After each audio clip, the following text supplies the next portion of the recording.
Ya salam Bapak Ibu Saudara yang dikasih Tuhan, dimanapun Bapak Ibu Saudara berada, biarlah damai sejahtera, kasih karunia dari Allah Bapa kita dan dari Tuhan kita Yesus Kristus senantiasa melimpah di dalam setiap kehidupan kita.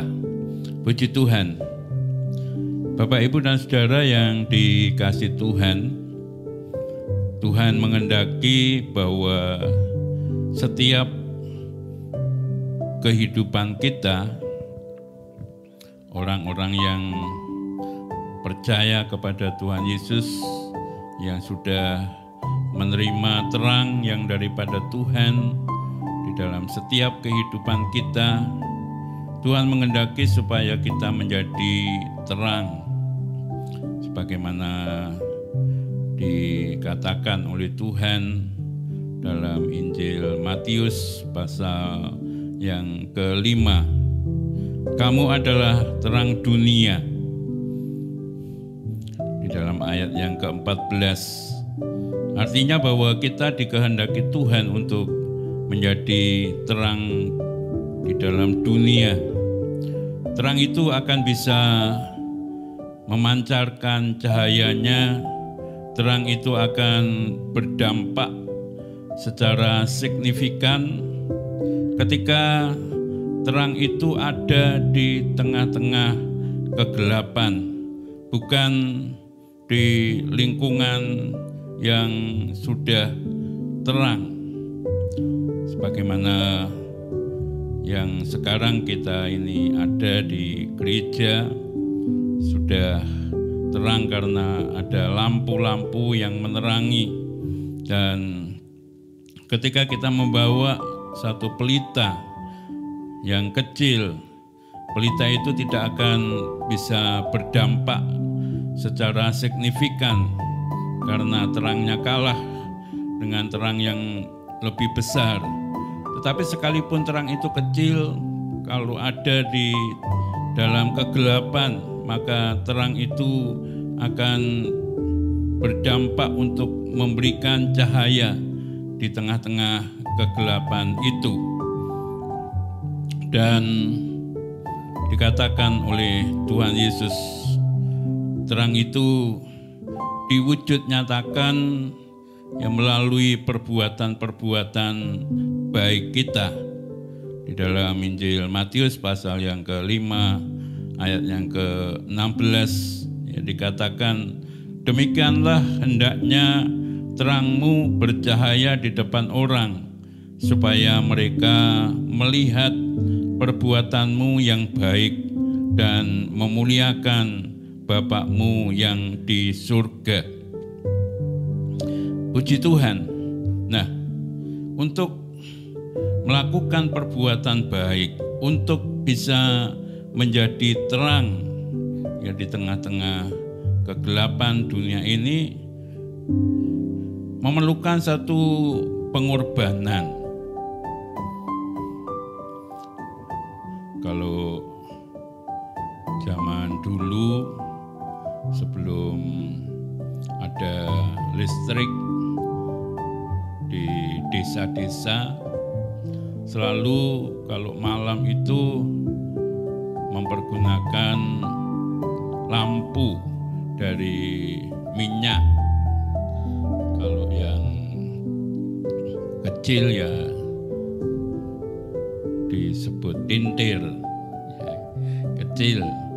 Kemudian yang agak besar teplok, yang agak besar lagi lampu petromak. Ya. Nah, bagaimana itu bisa hidup?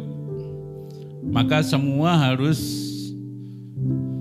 ada sumbunya. Nah, sumbu itu harus rela untuk dibakar. Ya, kalau tidak mau terbakar, ya tidak akan bisa memancarkan terang. Ya, artinya perlu pengorbanan. Nah, demikian juga bagaimana sumbu itu bisa terbakar hidup, harus ada minyaknya. Ya, kalau tidak ada minyaknya ya tidak bisa hidup, ya, tidak bisa memancarkan terang begitu tintir, teplok, petromak. Nah kalau sekarang dengan listrik ya harus mau terbakar ya lampunya, kemudian ada sumber energi yaitu listrik yang dipergunakan untuk menghidupkan lampu itu. Artinya ada sesuatu yang harus dikorbankan, ya, rela berkorban, apapun itu bentuknya untuk bisa menjadi terang, untuk bisa menyatakan perbuatan-perbuatan yang baik bagi lingkungan di mana Tuhan tempatkan kita, ya, untuk bisa menjadi berkat, maka perlu pengorbanan dari setiap kehidupan kita.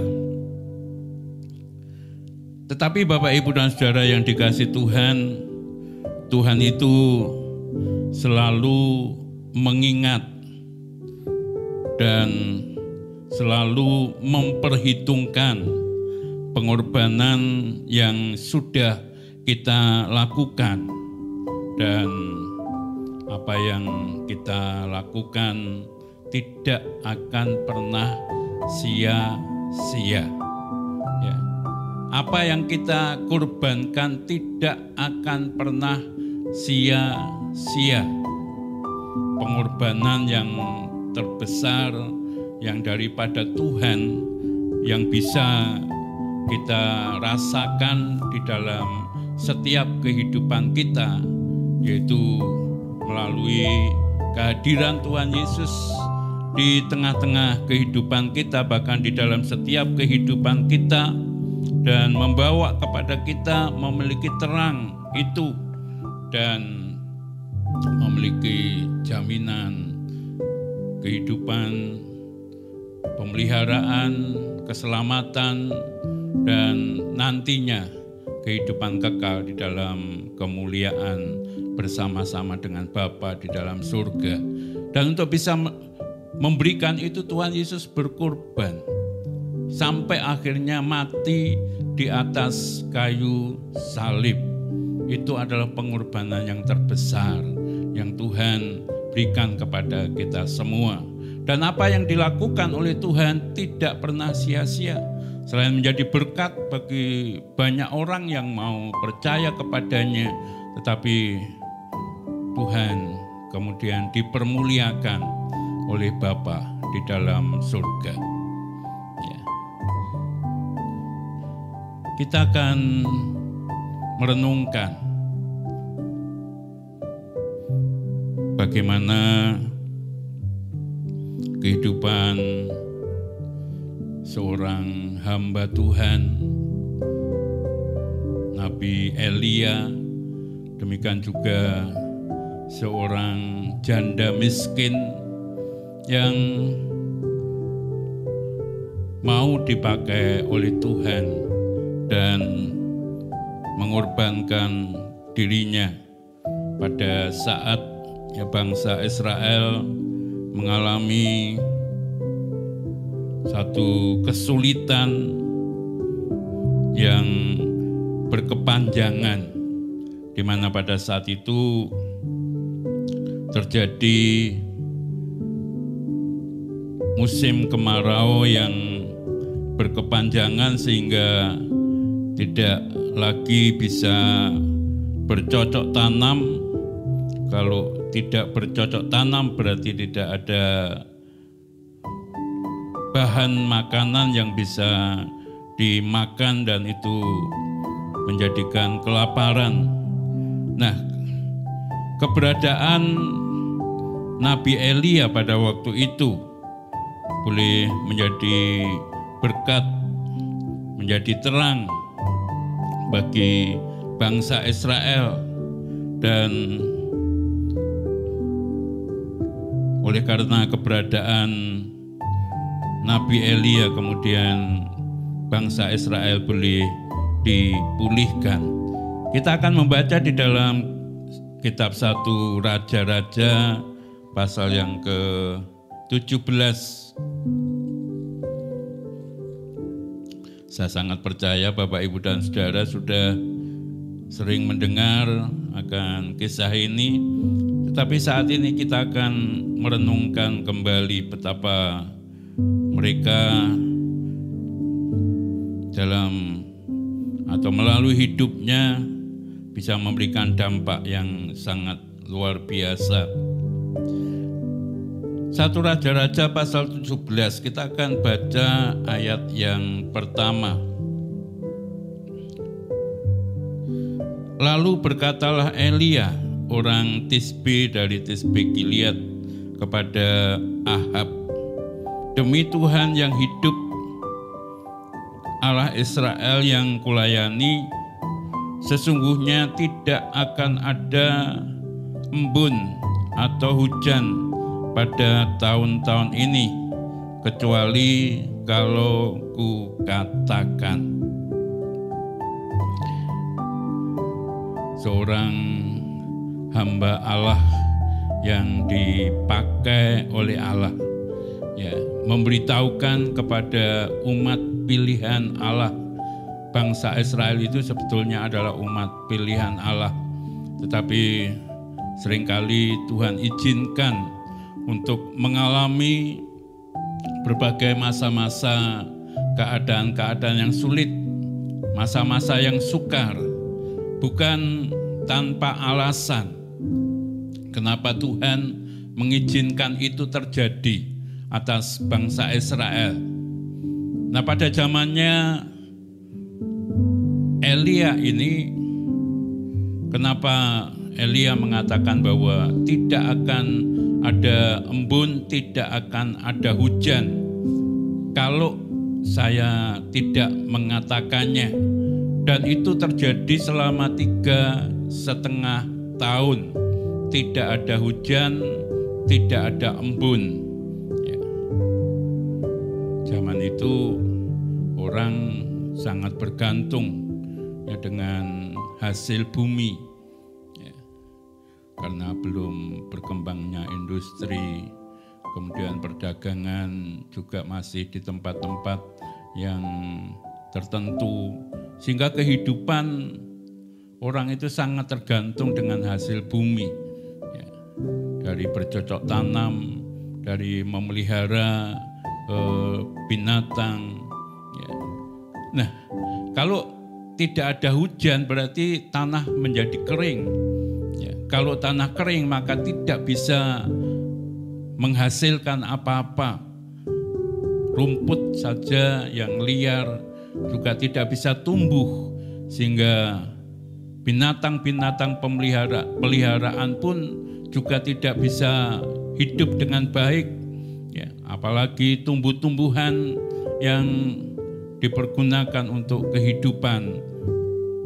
Kalau di sana gandum, kalau di sini padi, ya, tidak bisa tumbuh. Bagaimana kemudian orang bisa mendapatkan bahan makanan?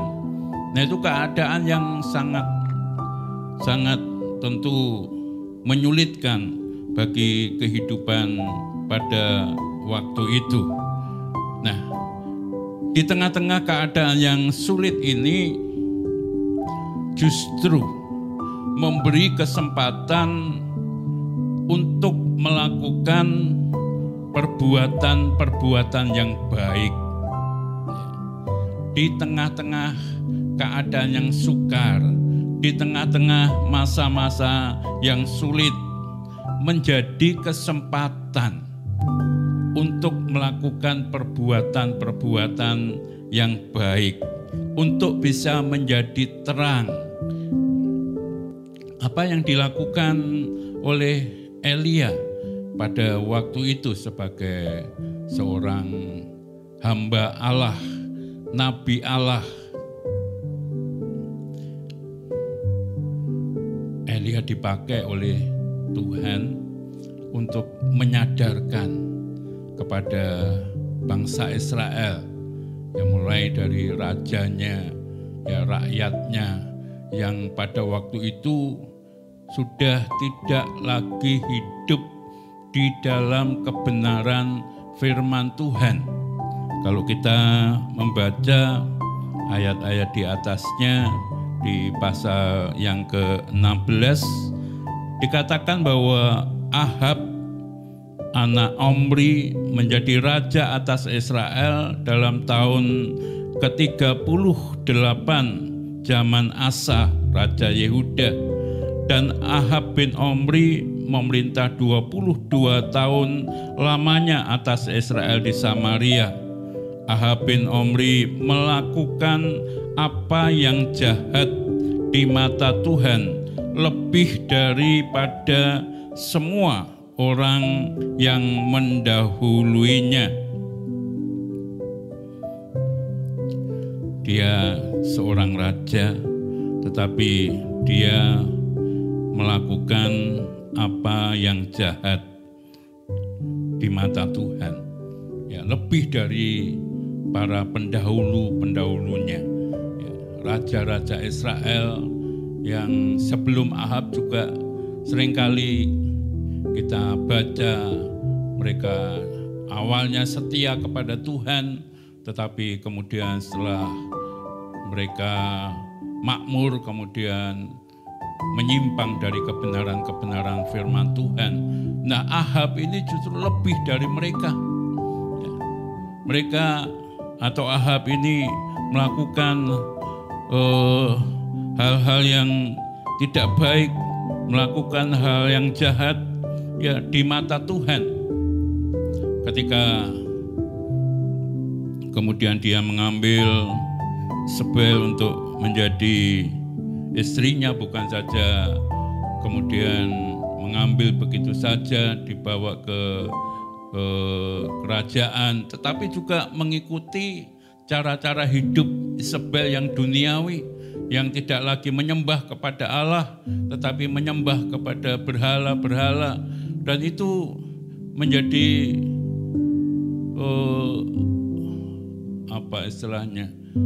menjadikan Tuhan ya tidak senang atas kehidupan Ahab ini. Nah, melalui keadaan yang saat itu diizinkan oleh Tuhan, tidak ada hujan, tidak ada embun, maka kemudian Nabi Elia menyadarkan kepada Ahab bahwa apa yang telah dilakukan itu tidak berkenan di hati Tuhan, tidak dikehendaki oleh Tuhan.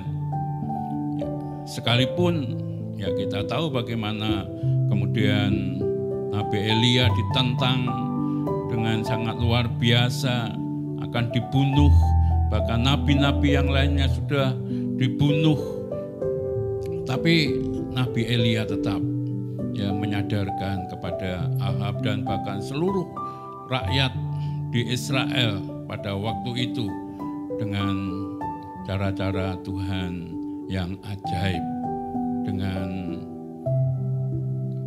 jalan-jalan Tuhan yang begitu luar biasa, sekalipun membuat Elia menghadapi tantangan-tantangan yang juga luar biasa oleh orang-orang yang pada waktu itu tidak lagi menyembah kepada Allah, tidak lagi tunduk kepada Allah. Itu bukan sesuatu yang mudah. Tapi oleh karena pertolongan Tuhan, akhirnya kita tahu bahwa Elia bisa menyadarkan Raja Ahab dan kemudian membuat bangsa Israel kembali kepada Tuhan.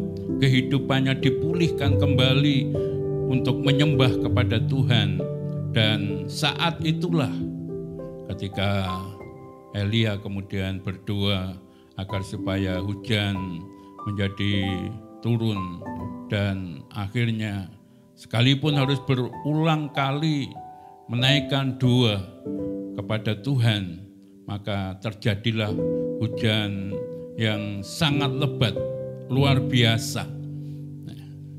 Yang tadinya tidak bisa bercocok tanam, kemudian bisa mulai bercocok tanam kembali. Yang tadinya hewan-hewan kehausan, tidak bisa mendapatkan makanan, kemudian hewan-hewan bisa terpelihara kembali, keadaannya dipulihkan. oleh karena kehadiran Elia di tengah-tengah bangsa Israel, karena keberanian Elia untuk menyadarkan kepada Raja Ahab dan seluruh Israel pada waktu itu. Kehadiran Elia menjadi terang bagi bangsa Israel. Demikian juga pada masa-masa kekeringan, kehadiran seorang janda miskin menjadi berkat pada waktu itu bagi Elia, karena semua sudah tidak ada bahan makanan. Tuhan berkata kepada Elia pada waktu keadaan paceklik, pergilah kamu ke Sungai Kerit. Maka pergilah Elia ke Sungai Kerit. Dari Sungai Kerit itu Elia bisa mendapatkan air untuk minum, dan burung gagak datang untuk memberikan kepadanya makan. Ketika Sungai Kerit itu kering, kemudian disuruhlah Elia untuk pergi ke Sarfat. Disitulah ketemu dengan seorang janda yang miskin yang sedang mencari 2-3 potong kayu untuk menanak gandum yang dia punyai, tinggal 1 genggam minyak, sedikit. Dan ketika sudah mendapatkan kayu bakar, kemudian memasaknya, dan setelah itu tidak tahu apa yang harus nantinya terjadi dalam hidupnya. Tetapi ketika Elia datang, dia berkata, buatkan roti untuk aku, barulah engkau membuat untuk engkau dan anakmu. Dalam keadaan yang sulit seperti ini, kehadiran seorang janda boleh menjadi terang bagi seorang hamba Tuhan. Apa yang ada pada dia, dia tidak egois. Aku hanya tinggal punya tepung segenggam, ini untuk aku dan anakku. Tapi dia relakan untuk seorang hamba Tuhan yang saya sangat percaya dia diutus oleh Tuhan untuk menjadi sarana di mana seorang janda ini akan mengalami perkara-perkara yang sangat luar biasa yang daripada Tuhan. Bapak, Ibu, dan saudara yang dikasih Tuhan,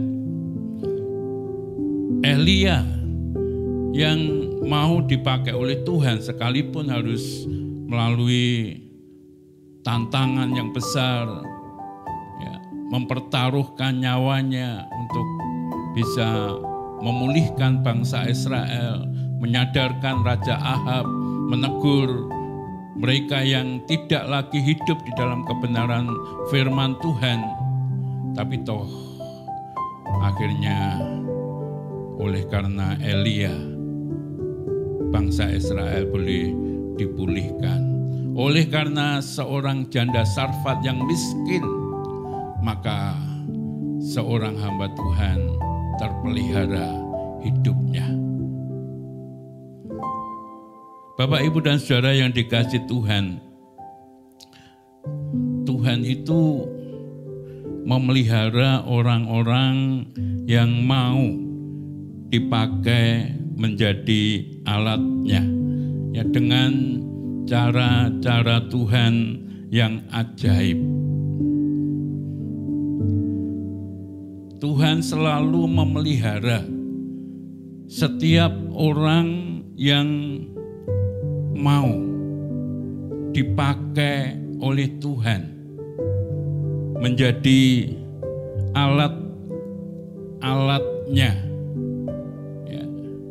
Kalau Tuhan menghendaki supaya kamu menjadi terang dunia ini, menunjukkan perbuatan-perbuatanmu yang bisa dilihat, bisa dirasakan, bisa dinikmati bisa berdampak kepada orang-orang yang ada di sekitarmu. Sekalipun harus, tadi saya katakan, berkorban, tetapi pengorbanan yang dilakukan itu tidak pernah sia-sia. Karena Tuhan bukan saja memelihara, tetapi Tuhan akan menyatakan perbuatan-perbuatan Tuhan yang ajaib. Pemeliharaan Tuhan itu kadang-kadang melimpah seperti Sungai Yordan yang airnya melimpah.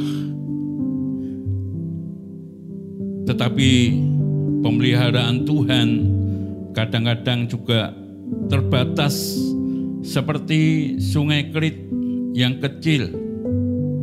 Namun demikian, kita sangat percaya bahwa pemeliharaan Tuhan itu selalu tepat pada waktunya. Elia yang mau dipakai oleh Tuhan, maka dipelihara oleh Tuhan dengan sangat luar biasa. Sekalipun kelihatannya hanya kecil, melalui Sungai Kerit yang kecil, dari situ kemudian bisa memenuhi kebutuhannya untuk minum, untuk mandi dan lain sebagainya. Ketika pagi burung gagak mengirim roti daging. Saya tidak tahu dan tidak ditulis di Alkitab berapa gagaknya. Ya, kalau kita perhatikan seberapa banyak burung gagak ya bisa membawa makanan. Ya. Tapi itu cukup bagi Elia. Ya. Pagi datang, siang datang, sore datang. Ya. Ketika kemudian air dari Sungai Kerit itu mulai kering, tidak ada lagi airnya karena memang tidak ada hujan. Nah, kemudian Nabi Elia harus berjalan dalam perjalanan yang jauh sampai di Sarfat. Di sana dipertemukan bukan kelimpahan, ya, tetapi dipertemukan dengan seorang janda yang tinggal punya tepung segenggam dan minyak sedikit, dan itu diberitahukan oleh janda itu kepada Elia. Ya. Tuhan kok tidak memberikan yang berkelimpahan, yaitu cara-cara Tuhan yang ajaib. Tapi toh Elia tidak pernah kekurangan, cukup untuk kebutuhan saat itu. Demikian juga kemudian janda Sarfat yang mau dipakai oleh Tuhan, ya, menjadi berkat bagi Nabi Elia. Tuhan sediakan cukup setiap mau makan.